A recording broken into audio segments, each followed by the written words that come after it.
Every big friend who meets a pretty here for the first time.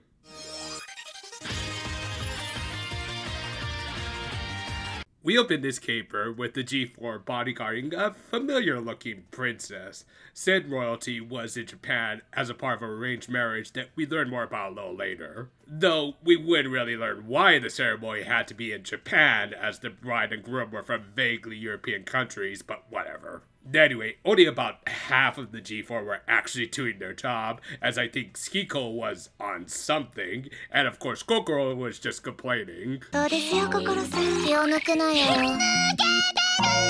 Oh come on, you gotta bend at least another 35 degrees if you want to do a proper re. As a result, the princess managed to sneak out, seeking a normal life, and yeah, you can kind of guess where this was going. Because even though the title referenced a French novel based off of a real-life royal scandal, we all know what sort of tale they actually want to tell here. Though before we got there, we needed to check in on our heroines, who were dealing with some mold that may or may not have been that stuff from Resident Evil. And just to really get across their suffering, they were even afforded a few extra frames here and there. Yeah, it was really apparent with just this scene that the animation really took a step up in this one. A lot of the credit for it should likely go to Tatsuya Yoshihara, an incredibly talented animator who, no matter what the style, be it more realistic or cartoony like this show, his general rule seems to be to just put in as many animation frames as possible, making for some buttery smooth animation. I mean, just look at some of these water and steam effects, they're amazing. I swear, it's a crying shame that Monster Musume never got a second season, because his work on that first season was just legendary. Anyway, this almost needlessly fantastic animation really got across the idea that our heroines were in desperate need of a dehumidifier. Of course, they couldn't afford one, but as we'd see, the free samples from the food vendors were perfectly within their budget. Though Cheryl may have ended up being her dessert first. Yeah, she figured that those things had a gravitational pull. Of course, Arina reminded her that their deadline to restore their toys was quickly approaching, but like any plucky pink lead, Cheryl assured her that they would follow their dreams to the very end, which did make this stupidly fan-servicey scene at least somewhat touching. Anyway, as they were out and about, Milky Holmes saw a news report about the princess who, not too surprisingly, looked exactly like Cheryl, and even less surprisingly, said princess, named Clarice, had tracked down our pink lead and wanted to trade places with her. Yep, this is a Prince of the Popper story in a magical girl anime where the main antagonists were phantom thieves. Rip-off, hack, rip-off, hack! But yeah, as I've said in the past, as played out as this trope is, it can be done well either through some good social commentary about class divides like the original was, or just through some good comedy like this, where Cheryl and Clarice did a great take on the classic mirror gag. But yeah, the princess had actually learned about her doppelganger from Kokoro, and while the subtitle here is technically correct with substitute, the more proper translation, especially in this scenario, was more likely scapegoat. I made some contract with some weird space money thing, and I need you to take the fall for me. But yeah, after threatening self-harm and butter up Cheryl more than a waffle, the royal brat managed to convince the great detective to impersonate her in exchange for a dehumidifier. With that, they went their separate ways, with Clarice participating in Milky Holmes' mooching capers, and Cheryl dealing with this weird-ass servant lady and her jiggle physics that no one asked for. Well, okay, maybe some people asked for it, but we try not to associate with them. And speaking of associations, we finally got the backstory of Clarice's Marlowe kingdom.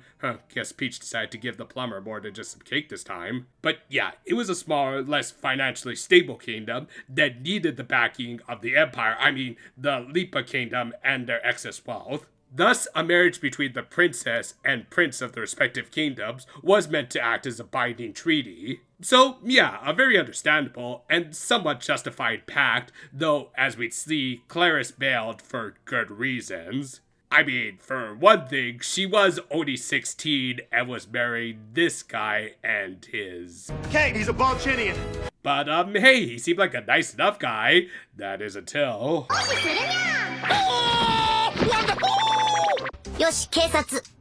Jokes aside, there was actually some clever foreshadowing here for a twist that was going to happen at the end of the episode, but yeah, you would be forgiven for not noticing it because, well... Was this the original inspiration for cupcakes? Conversely, Clarice was enjoying what she believed was a perfectly normal lifestyle, which, yeah, I think even the poorest of hobos have it better than these girls. Regardless, while Cheryl hilariously did not mind the prince and his kinks, she did recognize something was missing when she was just being given everything she could ever want, like good food and a comfy bed. The latter in particular felt rather empty when it wasn't being shared with others. Yeah, this would actually be revisited in the final special of this franchise, but right now, it was clear that Milky Holmes' time at the bottom of the food chain had made them appreciate everything that they had taken for granted. Be it spending time with each other, or as even Prince Clarice realized, actually working towards their dreams. Yeah, as funny as it was seeing her tearing up over living her dream of having a normal life, she came to realize that wasn't the case at all, as Arinette, who had deduced her true identity, pointed out. We already did the decade thing with Hirogawa a couple weeks back. But yeah, this was legitimately a beautiful scene between the great backgrounds, the still amazing animation, and most of all, Arinette's words about what it truly means to achieve a dream rather than just running away and living someone else's life like Clarice was. I just want to remind you, this is kind of from the episode that also had stuff like this. You try to make sense of it. Thus, Clarice revealed her true identity to Milky Holmes, who didn't believe it at first, until she revealed that she knew the very basics of pi. I mean, come on, girl. Even a bonehead like Ichika Orimura could recite more than just the first 2 decimal points. But yeah, having been convinced, they decided to help her rescue Cheryl, as the wedding ceremony was happening that night, and they needed to crash it. To do so, they also enrolled the help of the G4, with again, more pi. And okay, I guess they couldn't recite more than the first 2 decimal points, as the ceremony was already underway. Oh, come on, girl. We all know that you're into the excessively buff dudes who love to get hit. Also, wouldn't have guessed that Professor Layton would be invited to this. Anyway, Clarice and Milky Holmes managed to stop the ceremony just in time. The princess formally turned down the marriage, but still promised that she'd find some way to bring prosperity to her kingdom, even without Lipa's support. Fortunately, though, that wouldn't entirely end up being the case, as the prince had actually wanted her to turn down the marriage too, hence why he acted the way he did. Yeah, sure, dude. Regardless, he did actually have another suitor in mind, who also happened to be a member of Marlowe's royal family.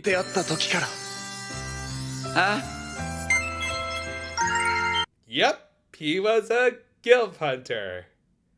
Man of culture? But yeah, the servant lady was actually Clarice's grandmother, so the treaty between the kingdoms was still valid. With that, the episode ended with Milky Holmes being gifted their dehumidifier, and Cheryl having picked up a few new techniques to use on Okada.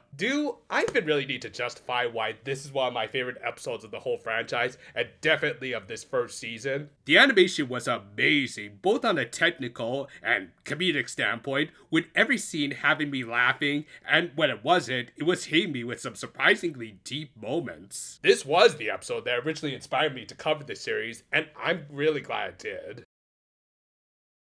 When we were going to review episode 31 of Delicious Party Precure, I tried to look up as many Prince of the Pauper parodies as I could find. As a result, I ended up rewatching this episode after many years and realized how great this franchise was. The comedy was spot on, especially thanks to the animation that just went all in with the details that just made it all the more surreal. Like, how often do you see a future Precure just very casually perform S&M on a ripped dude in a Speedo? But yeah, it was clear a lot of passion went into this very fun interpretation of the Mark Twain classic that, rather than being a commentary on class systems, acted as a surprisingly effective character piece, highlighting how, in her own way, Cheryl was leading her team to achieve their dream of reclaiming their former glory. In turn, Henrietta delivered a very strong message about the pursuit of dreams. It made for an episode that, in spite of being one of the most batshit insane of the season, it was also one of the most heartful, which I think best sums up Milky Holmes in so many words.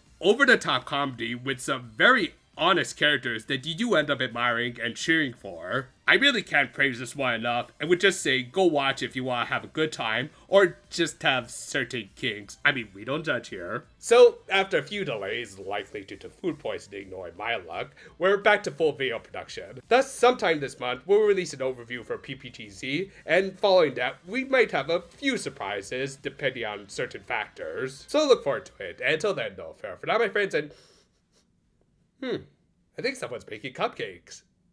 Oh no. Well, I'm gone.